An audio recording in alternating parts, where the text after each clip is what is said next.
હાલો જગદીશભાઈ, તમારો live video જોતા હતા કે ટીએસયુ યુનિટમાં વડાપ્રધાન શ્રી નરેન્દ્ર મોદી પધારવાના હતા. 9,000 માણસોની એની સગવડ કરી હતી, અબજો ને કરોડો રૂપિયા, 5 સ્ટાર હોટલ જેવી. તો એને એમાં રસ છે, કિસાનોને વળતર ચૂકવવામાં રસ નથી. એક શબ્દ બોલ્યા નથી. કોણ? નરેન્દ્ર મોદી કે અમિત શાહ કે આ કોણ છે? બે રાવણ ને અહિરાવણ છે. આ બેયનું રાવણ રાજ છે.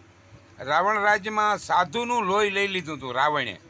ઋષિમુનિ કા રુધિર લેકર ઘડા મટીકા ભરાવે, ઓહી રુધિર કી સીતા જલમી, રાવણ વંશ મિટાવે. આ રાવણ સાધુ પાસેથી છેલ્લે ટેક્સમાં લોહી લઈ લીધું હતું.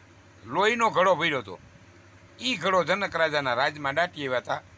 એ જનક રાજાની જમીનમાંથી હાથે આગતા આગતા ઘડો નીકળ્યો હતો ને એમાંથી સીતાજી ઉત્પન્ન થયા હતા. એટલે આવી રીતે આને કોક ઉત્પન્ન થાય અને ઉલારી નાખે. કારણ કે હવે અત્યાસર એવો આની આદરી દીધો છે રાવણ જેવો. કારણ કે કોક જન્મે પછી કોક જન્મવાનો જ છે ભાઈ. એ કુદરતી ક્રમ છે કે બહુ અતિ અત્યાચાર તમે આદરી દો ત્યારે તમારે એમ સમજી લેવાનું કે હવે આપણો પતનનો પાયો બેસી ગયો છે. કારણ કે રાવણે શેલેર સાધુને એ છોડ્યા નહોતા. એટલે આ માટીયુબે છે ને હાવ જલસામાં પૈસા વાપરે છે અને મોજ મજા કરવી છે એના નેતાઓને કર્મચારીઓને બધાને.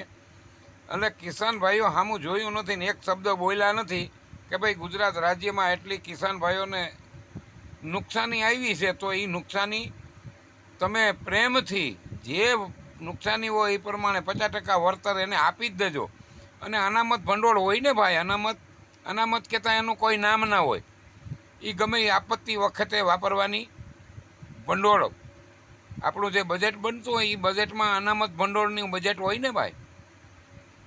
એનું કોઈ નામ ના હોય કે આ રોડ રસ્તા માટે કે વાહન વ્યવહાર માટે કે કૃષિ માટે કે એનું કોઈ નામ ન હોય. અનામત ભંડોળનું બજેટ ભેરું બજેટ ફળવાતું હોય. એ બજેટમાંથી તમારે પૈસા ચૂકવવા જોઈએ.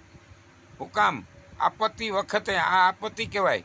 આ કુદરતી આફત આવી છે કિસાન ભાઈઓ માટે. સરો નથી રહ્યો, બિયાણની માંડવી નથી રહી, સારું કંઈ રહ્યું જ નથી. કિસાન ભાઈનું સર્વનાશ થઈ ગયો છે. તો આ વિચારો વિચારો વિચારો ભાઈ, વિચારો. જય જવાન જય કિસાન.